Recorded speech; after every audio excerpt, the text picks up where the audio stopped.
Good evening, St. Petersburg, YouTube, and everybody else out there on the internet. We are WordPress St. Petersburg.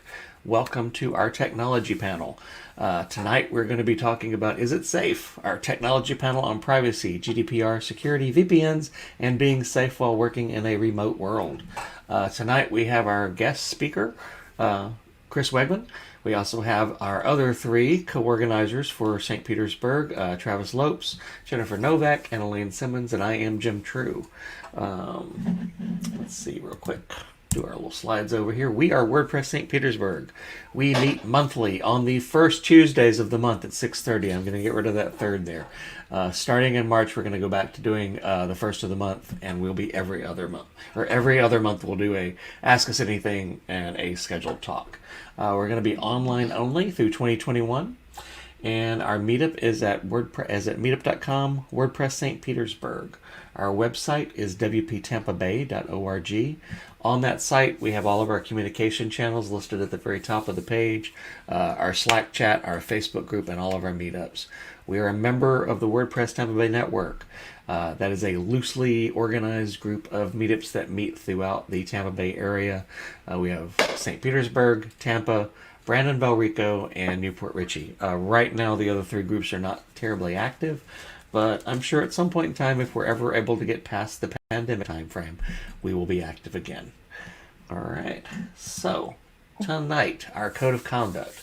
There are no stupid questions except when you didn't ask. So if you've got a question that fits our category of security or privacy, WordPress security, GDPR, any of that stuff, please feel free to go ahead and ask it in our comments on YouTube and Facebook, or you can actually download the call and we'll bring you in. We are going to limit the question discussions to like no more than 10 minutes so that we don't take up the entire call on any one particular question. And any more than that anyway, and you should be hiring a consultant. Everyone gets to speak tonight, but please no crosstalk with this many people on the call. It's very easy to get overwhelmed by too many voices speaking at once, so we try to watch that.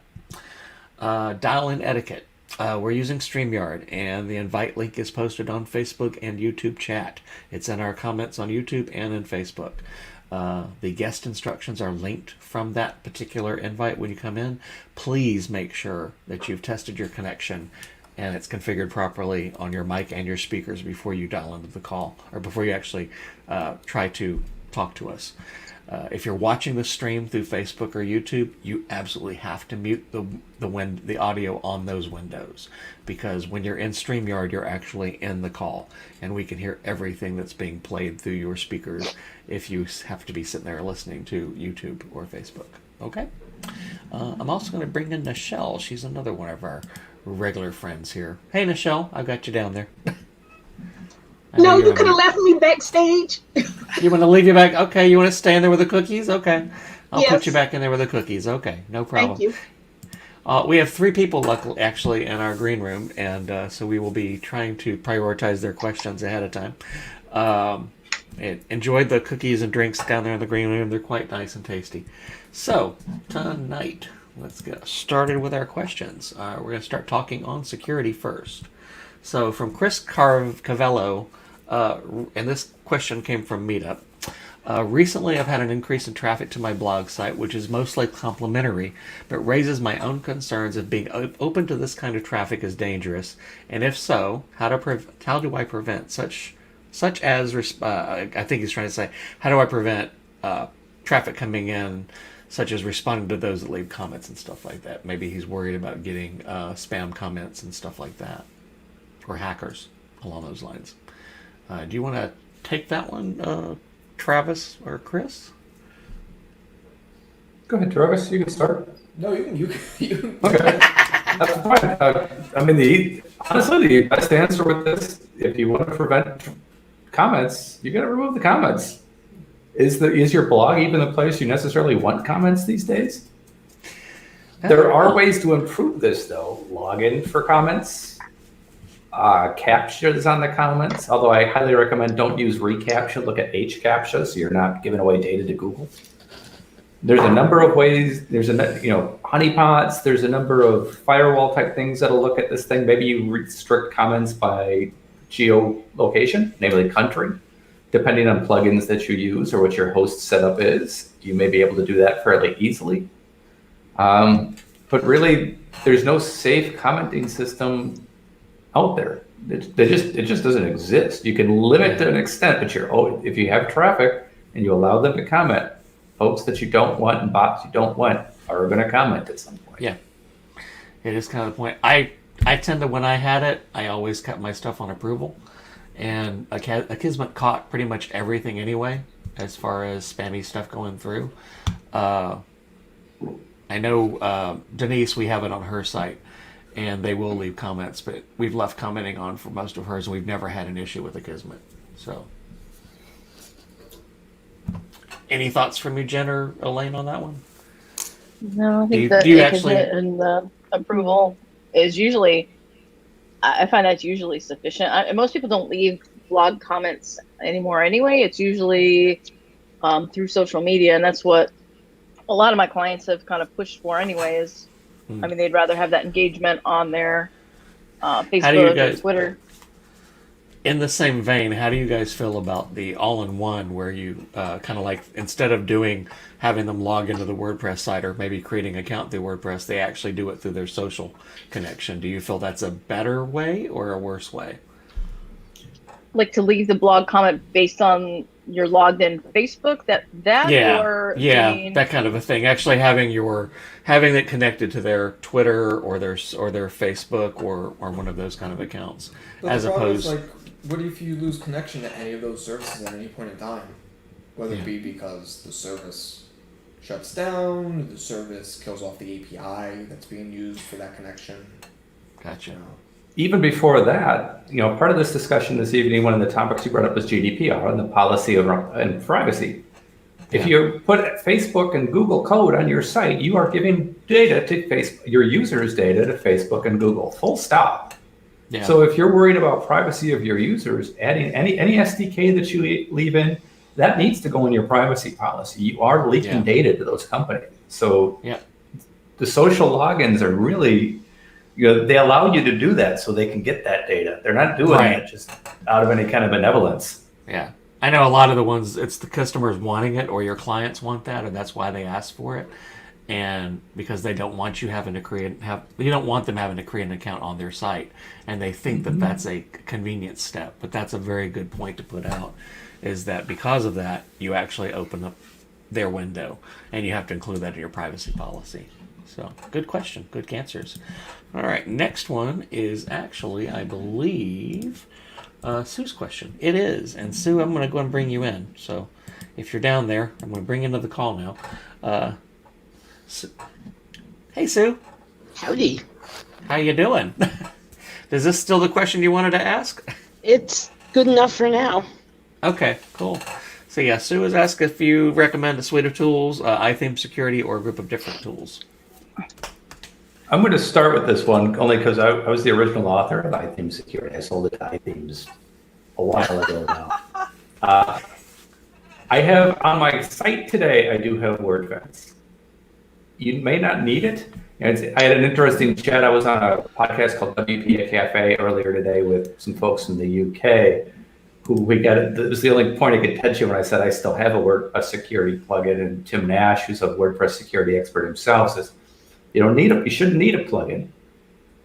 If you have a solid host like a WP Engine or a Kinsta or one of these managed hosts that handle the security for you, chances are they're going to do a better job of catching most things before it gets to the plugin.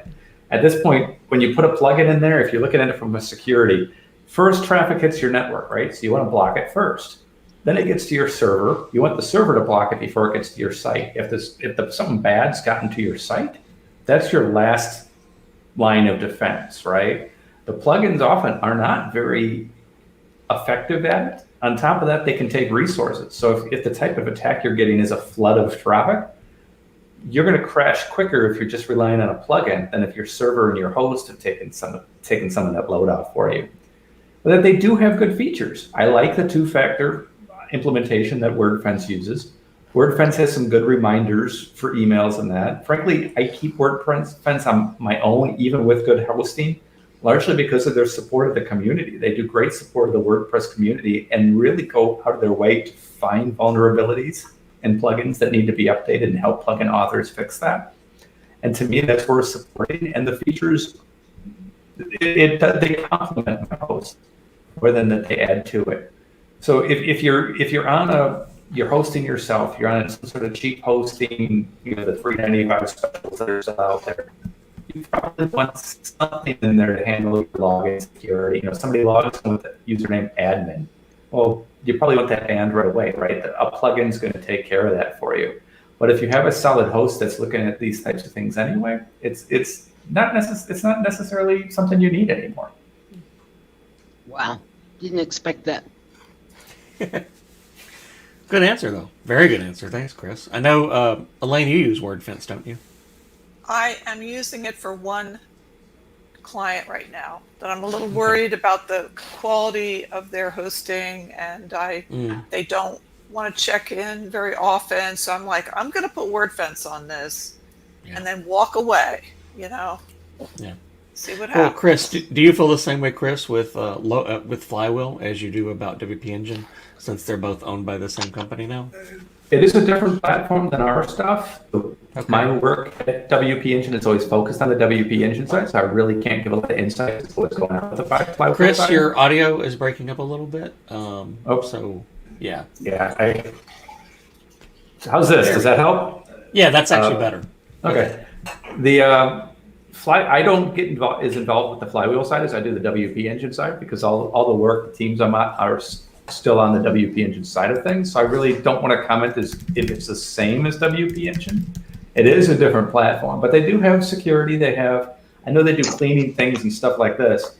Remember, a host, especially if you're shared hosting on a cheap host, if they have one site that's compromised, they just lost a whole server. That might be hundreds of sites in there and hundreds of angry customers. So for them to take over some of that security burden is a heck of a return on their own investment, because they don't have to deal with that much customer service later when something goes wrong. But some of these hosts do a really good job of integrating everything from firewalls to, like I say, login security, their own types of heuristics for filtering out bad traffic. The list can kind of go on there. Cool. And I'm one of those people that's like in that other camp of like, I pay Pagely $500 a month, so that I don't have to worry about the security. Like I've never ever used actually WordFence security, iThemes, any of it. I always make sure handle the server. And I like the fact that, like with Flywheel and the others too, they have two-factor. So I know that I'm getting two-factor, and same thing with WP Engine, is they have two-factor just to get into your account, and that right there makes me very happy. So Two-factor, in case anybody's not familiar, is that whole thing when they either text you or you have to you enter your password and then it wants a code from either it's on your phone generator, they text you. It's a second factor. Your password is your first factor of authentication. So then that's something Then they add in a second factor, which is something you have. You have your phone that you can get that code from. Yeah. And it's a good way, just in case your email gets compromised, that you have one other background in there as well. So we're going to definitely be talking about a lot of that stuff too tonight as well, because we're going to get into that. Sue, did you have any other questions, or did you want to? I can drop you back in the green room. Nope, that's good enough. Thank you. Okay, I'll drop you back in there. Enjoy the cookies. Which not to get into too much of a tangent, but really not a fan of some of these new services that are just like, put in your email address and like, we're just going to send you a one-time login. Yeah, I'm not a fan of that either, Travis. Not at all. Not at all. Yeah, it's one thing I don't like about StreamYard is the invite leak. I think Margaret's actually on the call tonight. Margaret, I'm going to bring you in, I think. Prop you in there. So her question is, how safe are shared servers? I have clients with completely separate cPanel access, and those WordPress installs are not linked in any way. But I've noticed that when one side is under brute force attack, some of the others get attacked at the same time. How does that happen, and how can I prevent it? Margaret, is that still the question you primarily wanted to talk about? Yeah, I'm kind of wondering if it's a cheap hosting problem, but also how is this happening? I think it hits that note that Chris was talking about. If you're on a shared hosting environment, you're only as safe as the other people in the pool. So it's kind of like we currently are in the pandemic environment. You know, you're only as safe as the person who's not wearing a mask. So. So you're saying that the other people that are on that server are not wearing a mask? Yes, Why not? the other people on that server are not wearing At a least mask. one of You them. are. At least one of them may not be. Maybe some are, but some aren't. And, you know, that one decides not to wear a mask and, you know, ends up like, you know. Well, just and happens beyond that too, it's like you're not wearing a mask, but you're all also sharing the same pair of lungs. Yeah, that's true. And that really is the bigger issue here. Not so much with brute force, but with like denial of service attacks. If they attack one site on that server with a denial of service, and a denial of service attack is typically when you flood a server with traffic. Because we've all seen, we have a client that gets that big spike, a big sale maybe, some new content, and that big spike of traffic, and your host calls and says, oh, you've had too much traffic and things have slowed down and crashed. A denial of service does that intentionally. And all it takes is because what it's trying to do is trying to overrun the CPU on that, kind of like when you have too many tabs open in Chrome. Think of it as opening just thousands and thousands of tabs in Chrome on your computer all at one time. Things are going to crash. That's what happens with denial of service. And all it takes is one thing. You know, you're just running Chrome, and in the meantime, even your Firefox or whatever, you got another window that's slow. It's the same principle. That one app is taking all the resources on the entire computer and bringing everything down. I think the bigger question on this, though, is how do you prevent it? If you want to stay with shared hosting, one of the best things you can do is one of these web application firewalls, like a Cloudflare or a Security. There's a few good companies out. And they take, normally when you set up a site on shared hosting, you get your domain name and they tell you, point the domain name to this address. It's an IP address for sets of numbers. Excuse me. What Cloudflare does is says, okay, give us that address that you pointed it to, and now point your domain name to us. They become a man in the middle, if you will, at that point. All traffic goes into Cloudflare servers, which are specifically designed just for this situation. So if they start seeing that type of traffic, they can turn off different countries. They can physically move the IP address to a different location.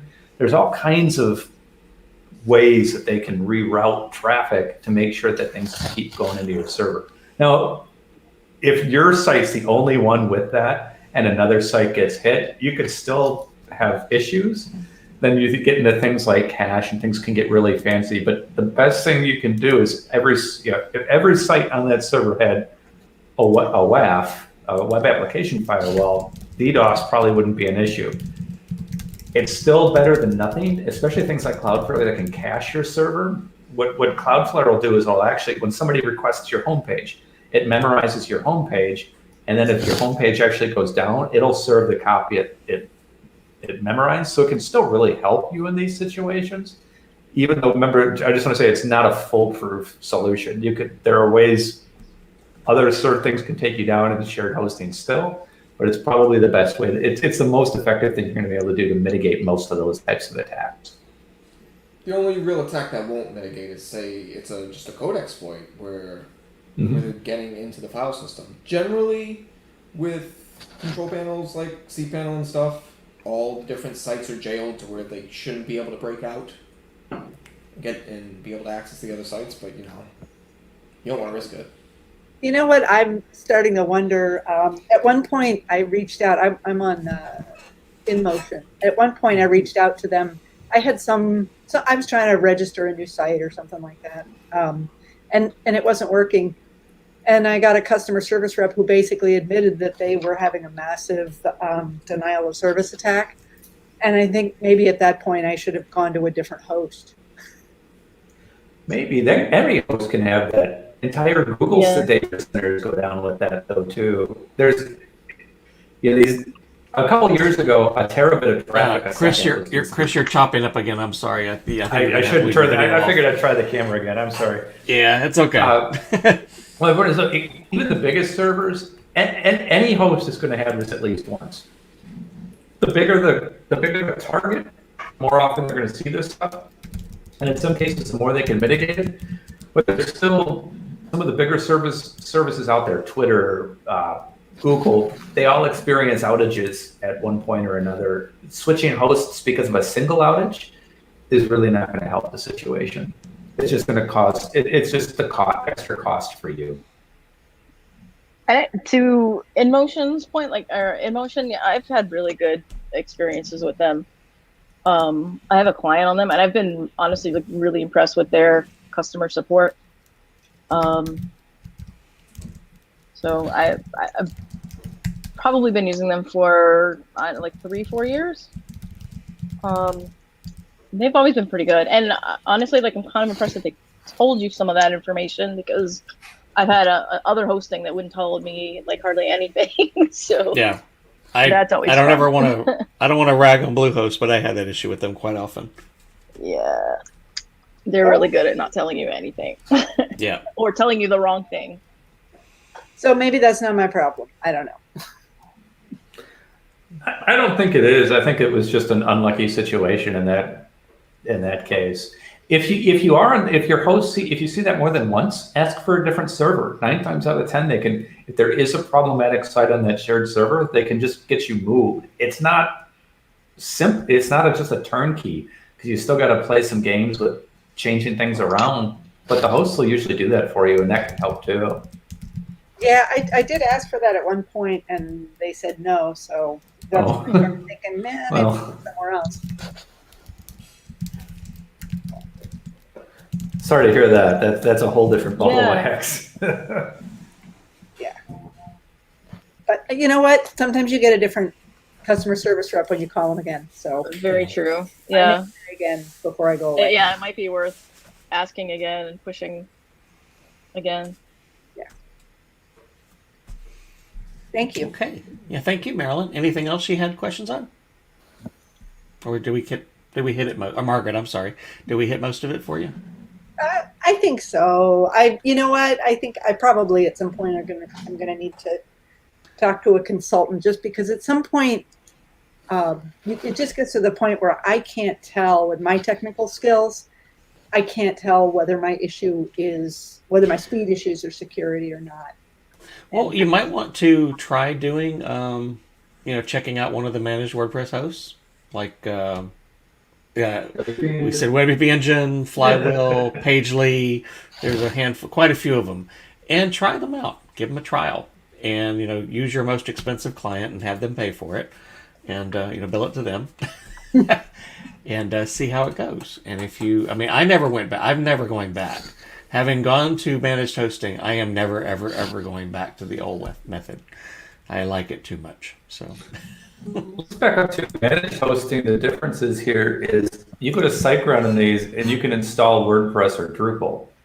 For anybody in the audience who's not familiar with the difference, managed hosting, here's your WordPress. We've already installed WordPress. You can't uninstall it or change it.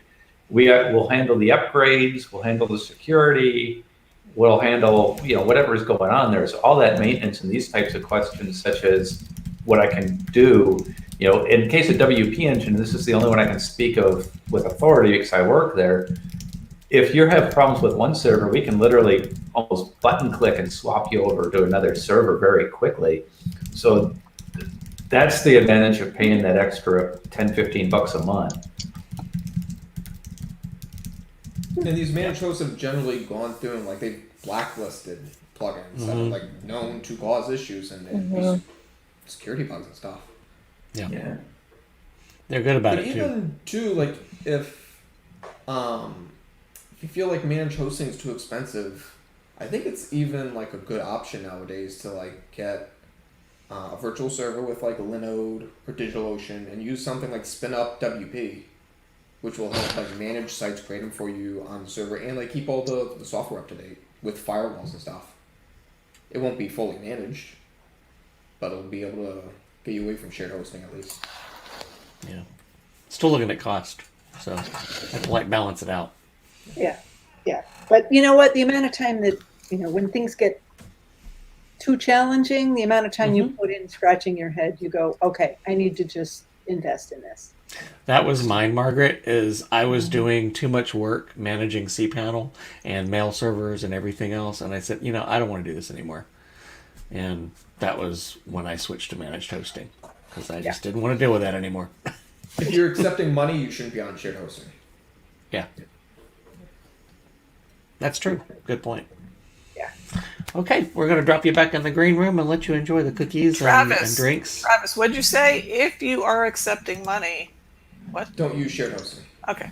You can But that's afford not to- the case though, Travis. Be careful with that, because most managed hosting is still shared hosting. They just manage the install for you. That's true. You still have that Oh. same But a lot resource of limit. those managed hosts have a higher layer of security than Yes. you get out of a standard shared host, which is the angle I'm going.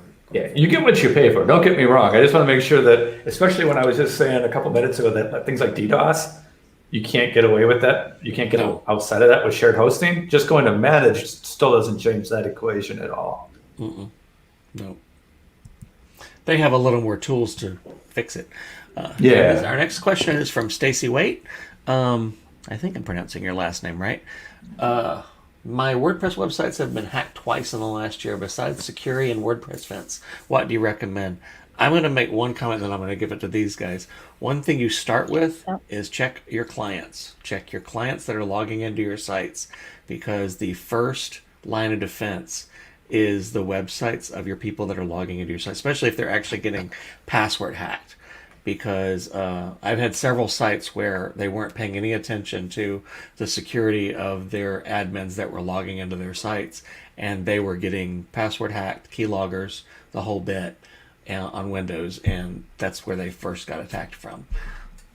And now I'll give it over to these guys as being more knowledgeable. Go ahead, Travis. I keep starting. Somebody else got to start.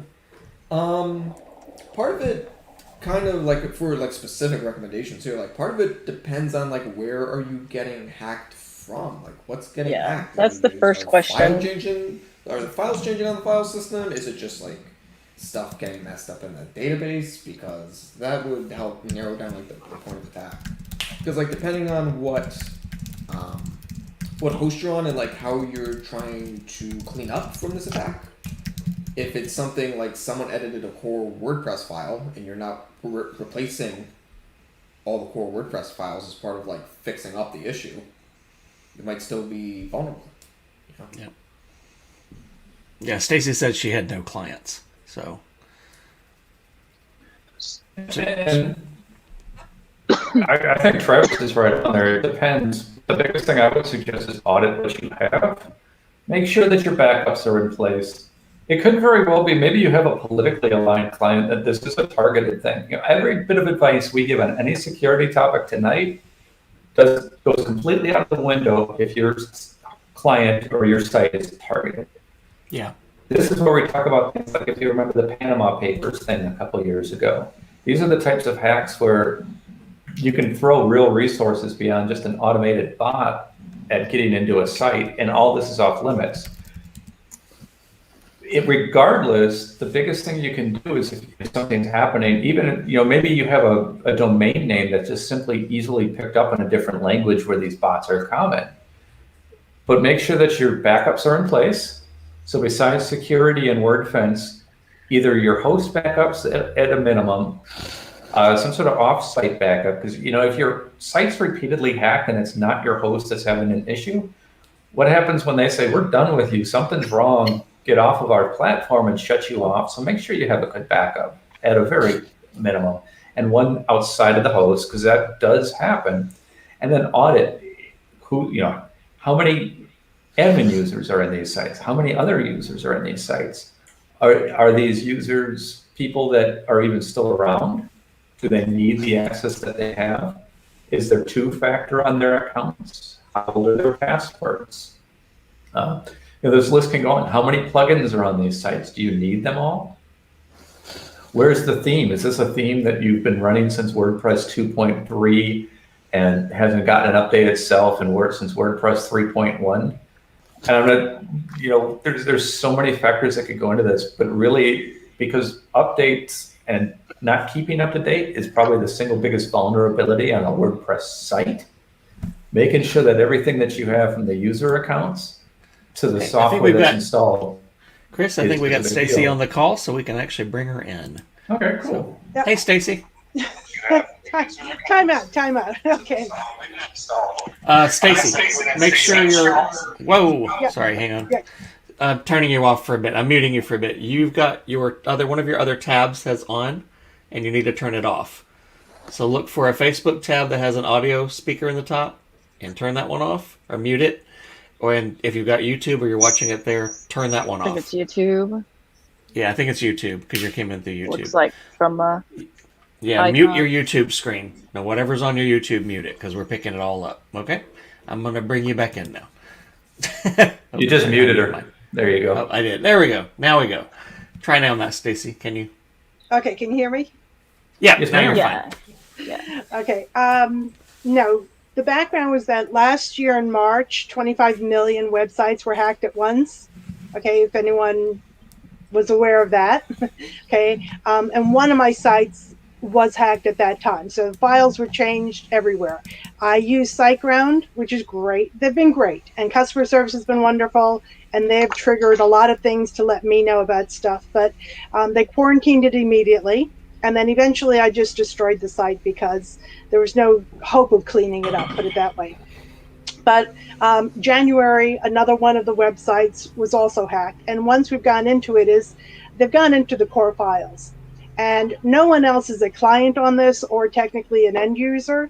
But I've had trouble getting a web dev person, that sticks around for very long, who's freelancers come and go. So they've had access to staging copies and other things. So I don't know where they got in. All I've been able to do is blow up every single installation. But now I'm at the point where I have to just blow up the entire hosting account and lose my email because I can't get to the root files and clean them. Sucuri, by the way, Sucuri will charge you $200 to clean a website. They will not clean your core hosting account. Yeah. It sounds to me like you have a much deeper situation, and I'm really hesitant to give advice beyond the general comments I made earlier. Something is obvious. I mean, something's wrong as much as I do. If you want to contact me off of this, I can help you find consultants that can help you clean this up and do it right. I don't even want to clean, seriously. And all I'm going to lose is 6 months of my annual fee, so I don't even care about that. I've been working at getting all my emails out, so Okay. I'm going to move somewhere. The question is where. I mean, I love SiteGround, but I don't know how to solve this problem. And it's either go to Shopify, where I'm not going to have to worry about security, but not have what I need to do with WordPress. I mean, this might not necessarily be like a SiteGround issue. The way you said, like, this happened on 2 different websites at 2 different periods of time. Like, my first thought would be, like, what are the common, either, like, maybe it's a parent theme that was used on both, or similar plugins that were used on both, and try to see, like, maybe we can whittle down the list of where the injection point was. Oh, I'm Because pretty it could sure. actually be like a SQL injection error. It could be that could be how they hacked it. Yeah, they were all running with the same premium theme, which is not from a great company to begin with. So I'm pretty sure that is how they hacked in.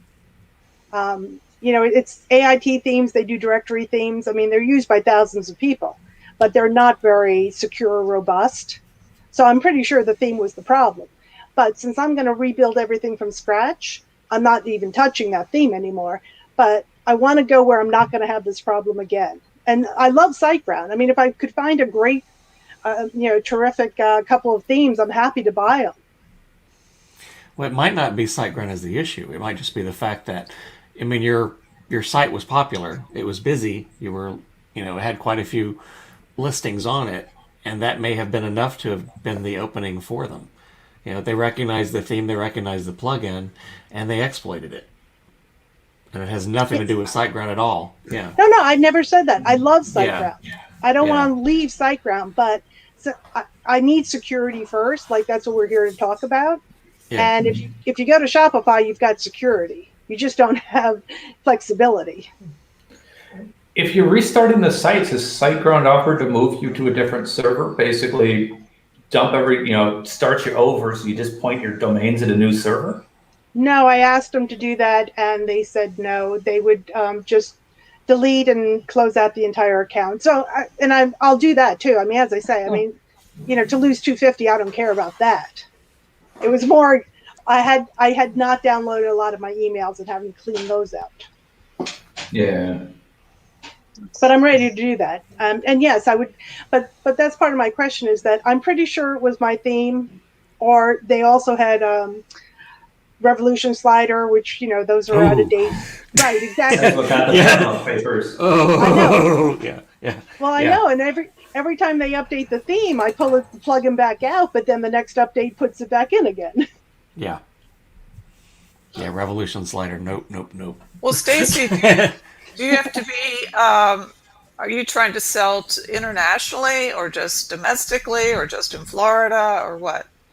No, we're national, but we're a lot of people international because I live around the world. We get a lot of international visitors. Okay, so you have to be available to international visitors. Because I think it was one of the points earlier was, figure out where the traffic's coming from and cut off certain countries and whatnot. Yeah. If those are problems. The security does great, so I could see where they're trying to get in, and I've got all the IPs and everything else. But after a while, when you're getting 60 in an hour, how many IPs are you going to keep blocking? Wow. Yeah. That's one thing I can suggest to you, though, Stacy, is it sounds like one of the last things that you're stuck trying to pull off is email. Keep your host separate from your email. I would suggest looking at something like mailbox.org or Proton Mail as a mailbox.org is €1 a month. It's only, that one's German based. It's only in euros. But this would then, if you had the problem, if it is your sites and you move this stuff again, you move to wherever it offers email as well, you can keep one problem separate from the other and just deal with one problem at a time. That might at least make your life somewhat easier in the future. But they're also, Proton Mail is listed as, you'll see it advertised as one of the most secure email hosts out there. And Mailbox is very similar.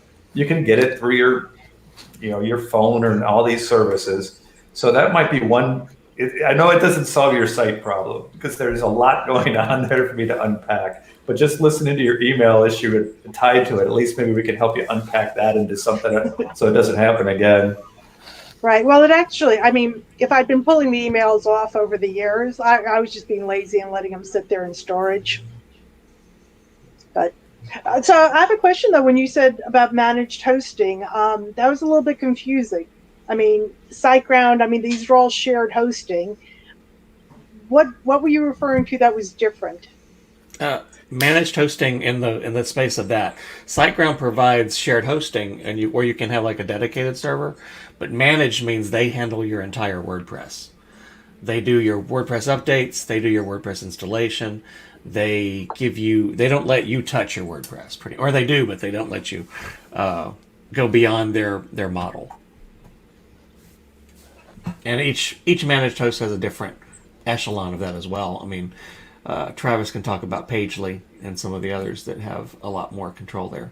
Yeah, like with Pagely, you're on like your own VPS with a little higher controls, like you can SSH in, like do some stuff and everything. But then you have like the less expensive tiers, like WP Engine, Flywheel, that are shared hosting still, but they have a more hands-on approach. Yeah, they do the real work, and it's kind of like concierge hosting. You're going to get automatic chat too. You're going to get like immediate help. I know that when I used to work I love SiteGround. I really did enjoy working with them. But I would get, the first time I'd open a ticket, I would always get first level, and they would treat me like I didn't know what I was talking about, and I'd have to escalate every single time. And I didn't like that. And I never have gotten that kind of a response from WP Engine or Flywheel. They know that they've got it flagged on my account or something. I don't know, but they always know that I'm knowledgeable about WordPress. So, and that helps. Thank you. Yeah, no problem. Well, good to see you again, Stacy. Oh yeah. Well, one other question from the experts is, who would you recommend for buying themes from? Then, people are saying Divi and Elementor and build from scratch. Honestly, with these days, with the way that the world is changing, I would separate theme design from function. You have always come by, we've talked about this before, where you've always bought a theme that has the directory built into it. Don't ever do that.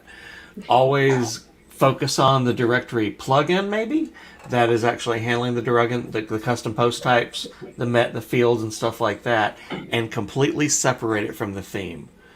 Because once you start combining themes that block plugins in with them, that's when you start having issues. Envato, stay away from Envato. Don't buy anything on Envato. Just don't do it. Something to look for, well, and something to look for too is, or to keep in mind with Gutenberg, the whole theme market, to some extent, themes are just becoming obsolete. Yeah. Everything is becoming blocks. So you might want to find out, instead of looking for a good theme right now, as you start retooling, start looking for good, trustworthy plugin developers that might have a block setup that you could use and that you could take to any theme later. So even if you have the default theme, if you have the blocks lined up, you're good to go. So similar to what Jim's saying, only I'm just saying even take that one step further and really focus on trying to find the Gutenberg block that you need, that can do the directory listing that you need. Well, and like Geo Directory, I think that's the one. They have like an add-on for Gravity Forms. That's why I remember the name. They're really good about just specifically focusing on those two functionalities, doing a directory and tying it to map-based stuff. I mean, I would honestly apply that to any part of your website. It's the same reason why, like, I've never host with GoDaddy, because GoDaddy's primary thing is domains. It's not hosting. Yeah. Like, that's their, core proficiency. Yeah, it always kills me when people actually do their mail through GoDaddy, because it's like I can always recognize it because it's always coming from secureserver.net or something of that nature, and it's like, what are you doing? Like, I'm sure they have people that like are good at managing their email servers, but like email is not their thing. No, you shouldn't use their email. Yeah.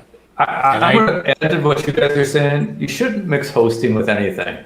Every day in the news we see, and I'm not saying anybody's politically, trying to get into politics, but the whole cancel culture thing where sites are getting knocked offline, regardless of what you're doing. You might have a site on breast cancer that's been triggered, because this is one of the common things you see on social media. Posts about things like breast cancer are often flagged for having the word breast in them. If a host flags you on something like that and shuts your site off, if it's just your site, you just point it to somewhere else and you find a new host, especially if it's legitimate content, you won't have any issues other than the obvious downtime, right? Everything you mix in with that, if your host can shut you down, they can shut all that other stuff down too. So keeping that separate is really, really important, especially in these days. Thank you. Yeah, no problem. Thanks, Stacy. Good to see you again. You too, Jim. All right. Okay, I think that is the end of our pre-staged questions.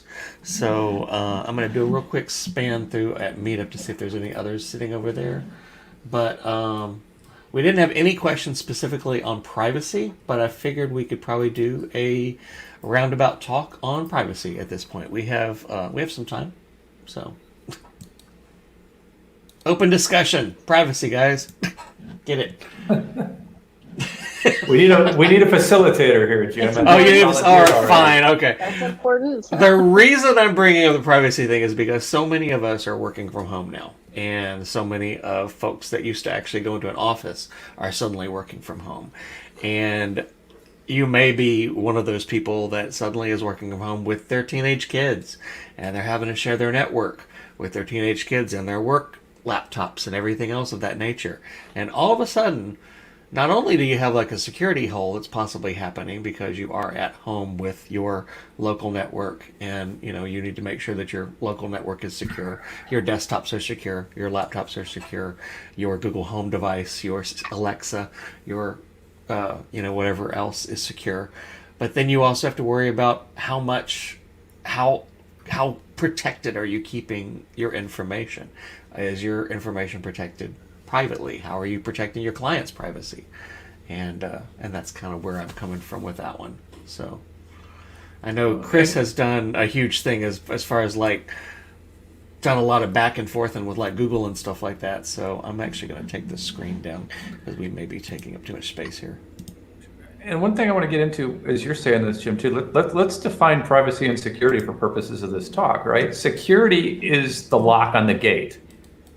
Privacy here is, for all practice, and this is a rough definition of, but it's what we're trying to protect, right? It's the information, it's the why, it's the, you put security on your site because you're collecting people's social security numbers, and you have to keep those social security numbers is what you need to keep private.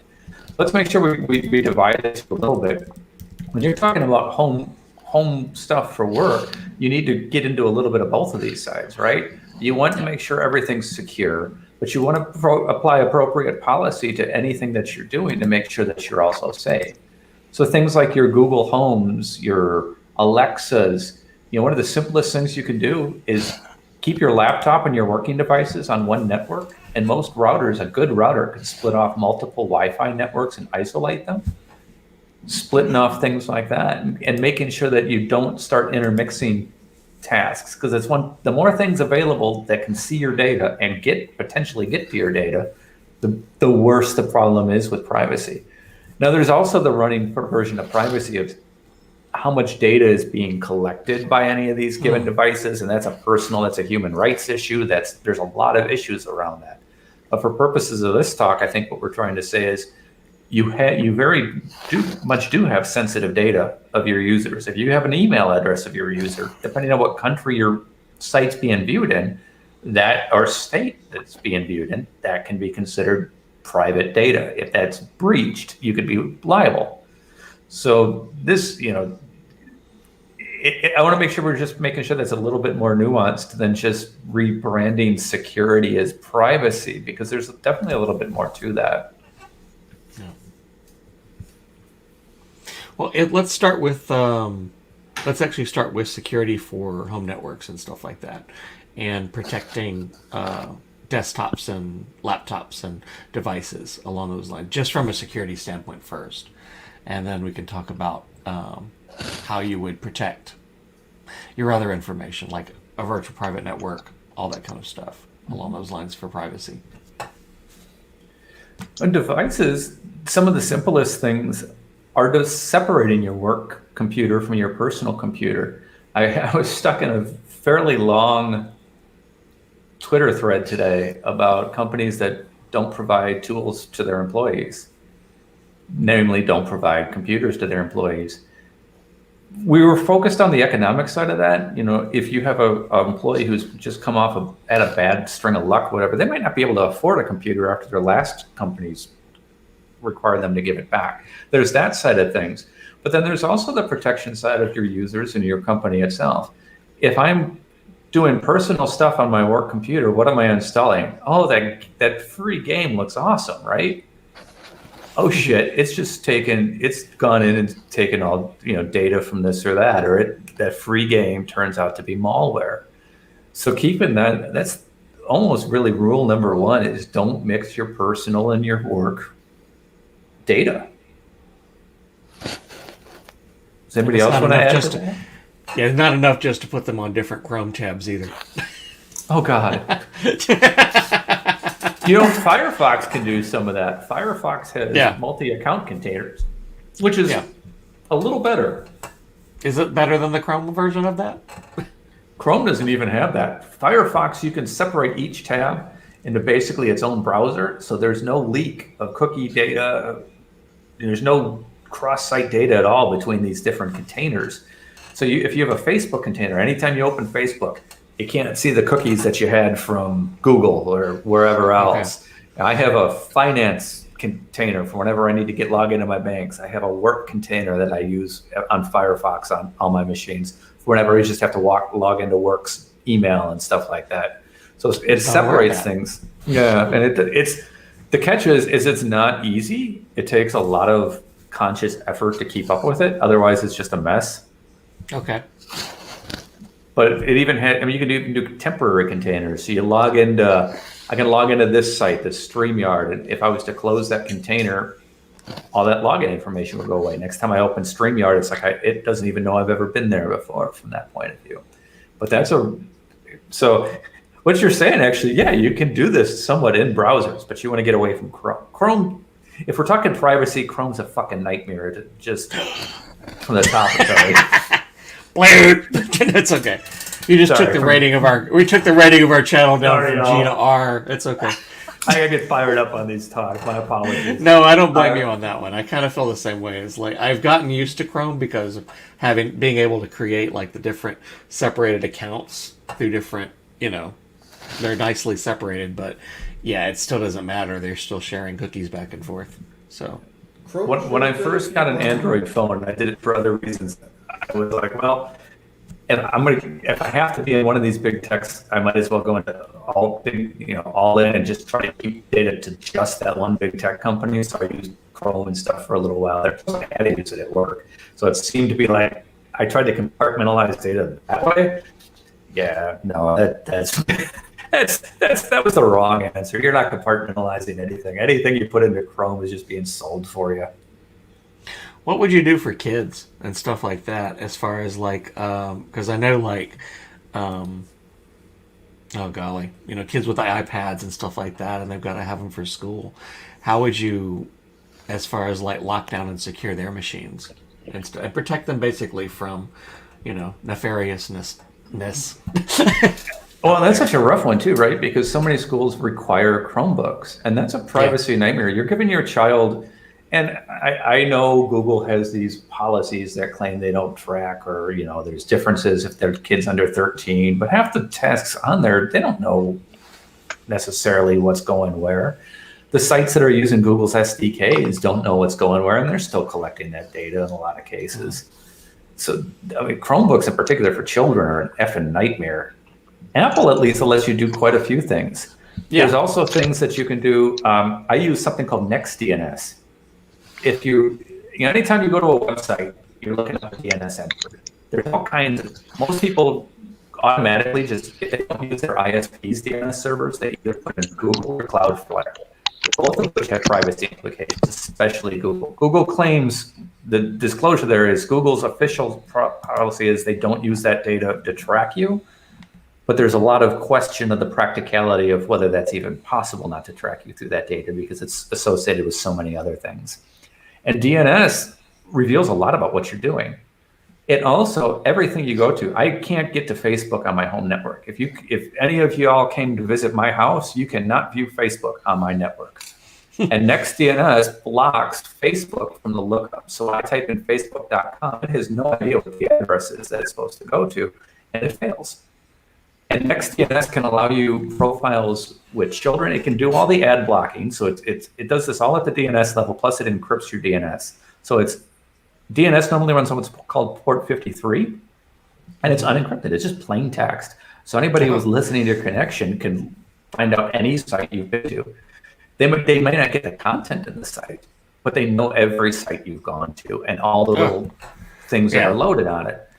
NextDNS can encrypt that up to its servers, and it has this really neat control panel where you can block out ads, you can block out for children, you can set access times, you can block out categories such as online gaming, pornography, you name it. NextDNS.io is like $20 a year, and it's by far one of the best privacy upgrades I've done in my network in years. It's really I highly recommend it. Thank you. But that's what I would do for children. Yeah, thank you, Jim. Yeah, no problem. That's what I would recommend for if you have a family with kids. I do recommend. Plus, it's good. Everybody talks about the ads they see and the creepy ads. I really don't see many internet ads, even on Chrome anymore, because between browser ad blockers and this, 90% of the stuff is filtered out. And what I get through is all the generic stuff, like women's hygiene ad or an AARP ad, or just the stuff that's generic, broadcast it in all the US type things. I don't get much in the way of targeted stuff at all anymore. That's not to say that some of these companies aren't getting my data. I'm not naive. You can't block everything, but it's a hell of a lot better than it was before I started playing with some of these solutions, and that's definitely one of the best. Okay, good to know. Let's talk VPNs, because again, that becomes a big question that pops up a lot. Which are the best ones? Why would you use one? How do you use one? Or do you need one? And the do you need one is the biggest question there too, right? Why are you using a VPN? Three valid reasons for a VPN. First, you need to reach a private network from the outside. That's the virtual private network, right? I mean, It's kind of a misnomer to say it's in the name, but you can think of it that way. So if you need to get to your work network and things are only locked down so you can get to the work network, that's your first reason. I use it for home for that. I have what they call network area storage, a Synology box that I can reach, but I can only reach it from home or on the net or on the VPN. The second big thing for VPN usage is getting things like Netflix. In other words, avoiding geo-targets. You're in the UK and you want to watch US Netflix or something else. Or in my case, the VPN server I'm using these days is based in Germany. It's on a company called Metzner. So whenever I want to browse and not, a little more privately, it just looks like I'm coming from Germany. It's great for soccer for me. I get more less European restrictions with soccer and news. So I use it for that way going the other way. But the third is privacy. For all practical purposes, privacy and that companies aren't getting your data is garbage. VPN does absolutely nothing for blocking. If you go to Facebook, Facebook's still got your data. They know who you are. They know where you're coming from, up and down. Where it helps your privacy is twofold. One, it can mask your home IP address. Because an IP address, if I wanted to know, Travis, where you're at, and I was law enforcement, I could go and say, okay, what's this IP address? Comcast, whatever you have, would be able to get that back to me. If I'm on a VPN, that gets much harder. And depending on how my VPN is configured and which service I use, they may not be able to find that address. And the other thing is when I am outside, if I'm on an open Wi-Fi that is not encrypted, and I talk about DNS being readable by anybody on the network, what other traffic are you sending over the network that anybody on that network can read, especially on an open Wi-Fi? Yeah. VPN can prevent all that kind of eavesdropping on your traffic. Those are the valid reasons for using a VPN. Okay, good. That's what I was curious about. I wasn't sure on the one because if it's useful for a home network or not was my main question, and because I knew if you're doing a lot of Wi-Fi surfing, going to the library, working in any kind of situation where the network you're sitting on is wide open, it's critical to protect yourself. Yes. Because you don't know who's going to be sitting in the next cubicle over sniffing with their laptop. And I've seen it at WordCamp Orlando a few years back. Somebody had what it's called a pineapple. And I don't know if they still make these things, but it literally, whatever your network is, it just mimics the name of it and you connect to it instead of the main network. And then it just listens and records everything that comes over it. Wow. That's scary. That's terrifying, actually. Yeah. Chris, have you ever heard of something called Geofence? My client was asking, he saw something about geofencing, and I got to look it up. But I think it has more to do with SEO. But yeah, you're talking more about like targeting people based on location, geofence, like different ways of targeting somebody's physical location, which would be geofencing. That's what I think you're getting at. Yeah, it's I'm sorry, and I'm trying to switch. Yeah, I'm looking at it on a browser right now. It's a virtual perimeter for a real-world geographic area. A geofence could be dynamically generated as in a radius around a point location, or a geofence can be a predefined set of boundaries. So, kind of an odd one, but yeah. It probably does like a virtual neighborhood or something, or like a virtual region for SEO, that kind of a thing. Because you pick out, the area that you would like to target your customers through. But why is that any different from local SEO? It's usually more like it's location based in that, like who's in that area currently. Like it'll be walk by traffic. So like if you had a business that was downtown and we still had, and maybe we still do because I don't get out, but you had a lot of people walking past your store, and you want users who are walking past your store, like you want to know who's been in that area. So like if you had a restaurant, you can target people who come downtown already and serve them ads. Is it associated with Google or not? I mean, Facebook has not it. Specifically. I think, not specifically. It's different services. So I know Facebook had it, and they had their own, like, I think it was Facebook, like they had their own device at one time. Yeah.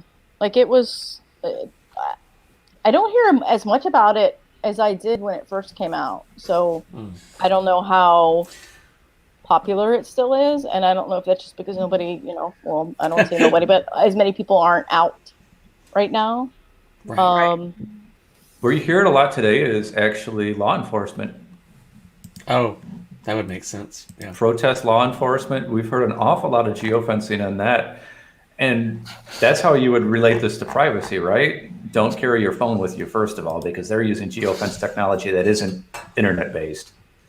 However, geofencing, if you're on a laptop that's only connection is the internet, there are ways, there's potential to avoid that type of technology more easily with a VPN. However, like I say, with a phone, it's going to do nothing for you because they're not using your internet connection. They're using other signals from the phones. But that's essentially what it is.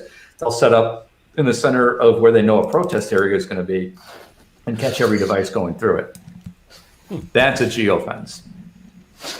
We've actually got a good privacy question popping in here from Margaret.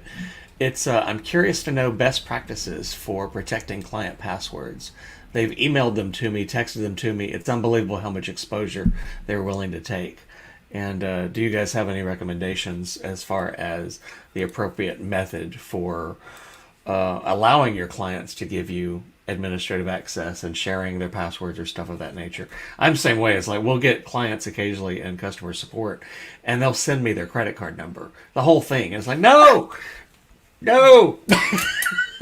delete, erase, wipe it out. I don't want to see it. Don't give me that. So, Well, that's why email for privacy. Yeah.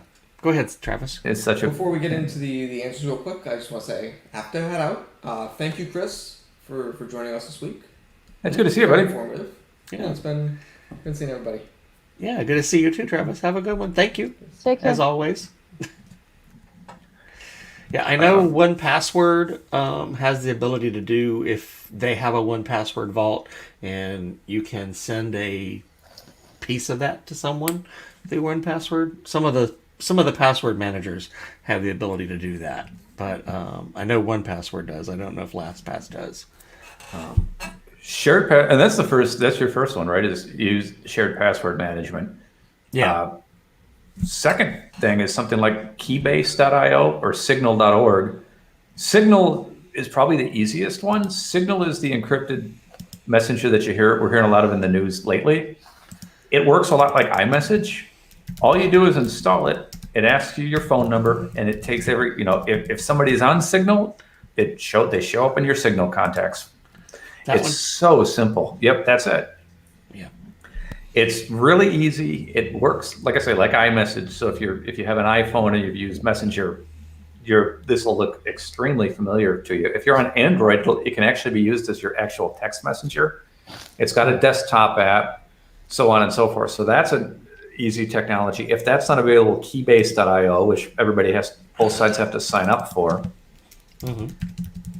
And if those two types of things don't go, then the last kind of your item of last resort is onetimesecret.com or similar software. Got it. I've heard These are websites you have to be careful because you don't know who's necessarily running them. The idea is you put content in there and you say either assign it a password or say it can only be viewed once and give that link to your client. If your client comes back to you and says, well, it told me it's already been viewed, now you know you're in trouble and you need to change that password. But you got to be careful on who's saying it. One thing that we never talk about though when we talk about password sharing, the biggest thing is when you're writing your contracts, establish how credentials should be shared at that level. It's protecting your client. They know, you can provide whatever kind of training is necessary at that level, at that stage, and make sure they know whatever tool you have chosen. But more importantly, it's protecting you later. If you have it in your contract that, hey, we're only going to exchange credentials this way, and they email you a credential and come back and say later, well, my site was hacked. It had to be this account that I gave you.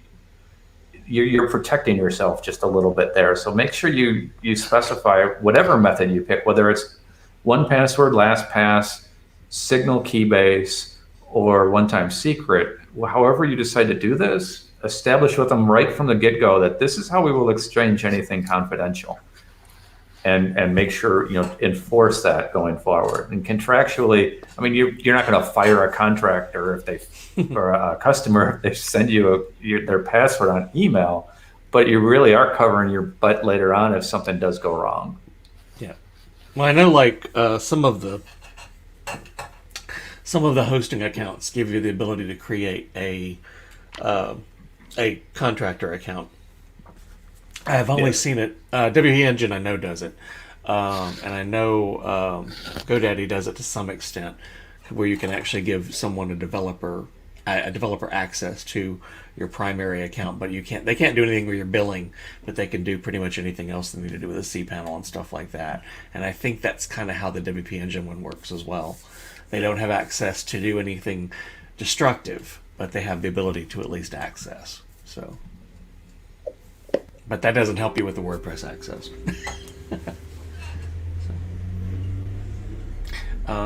Trying to think of anything else you guys could think of. That was pretty much the only thing we've had coming through on the calls. We're at a good hour, which is, I'm always fine with ending. If we need to end in an hour, I'm good at that. So I think we've covered a lot of good information tonight. Definitely. I want to. Anybody have any last thoughts before we wrap up? Because I don't want to wrap up without that. Chris? I think that's pretty good shape. Okay, cool. I want to send a big thanks to the folks who dialed in tonight. My brain just completely disconnected, like completely gone. Margaret, Stacy, Marilyn, who's out there in the chat. You didn't actually come in with a question this time, but you gave me lots of feedback on how bad we were doing here, so that was important stuff. And Sue, thank you, Sue, the very first one. Thank you, and everybody that asked questions on the meetup as well. Thank you, Chris, for joining tonight and becoming a part of our stream, and thank you, Elaine and Jen, as always, for helping out in these wonderful little streams here. We are going to, our next meetup is in March on the, let me get my calendar here very quickly. Our next meetup is March 2nd. It will be an Ask Us Anything at 6:30 p.m. The invites for that should be going up pretty shortly. And as always, subscribe to our channel on YouTube, like the bell or click the little bell icon to be notified when we do updates. Join our meetup group. Check out our website, wptampabay.org. And as always, thank you all for coming, and thank you all for being here tonight. Thanks, Chris, for coming. Yeah, thanks for having me. Anytime, man. We'll probably have you again in April, if you're up to that. Yeah, sure. I like that talk. Cool, good. All right, guys, I'm going to put you on quiet, and we're going to play the video. Thank you for watching our recorded session from WordPress St. Pete Meetup. We meet twice a month on the first and third Tuesdays in downtown St. Pete at the Suncoast Developers Guild. If you enjoyed this video, please give it a thumbs up in YouTube and be sure to subscribe and click the bell to be notified when new videos are added. Find out more about WordPress St. Petersburg at our website at wptampabay.org.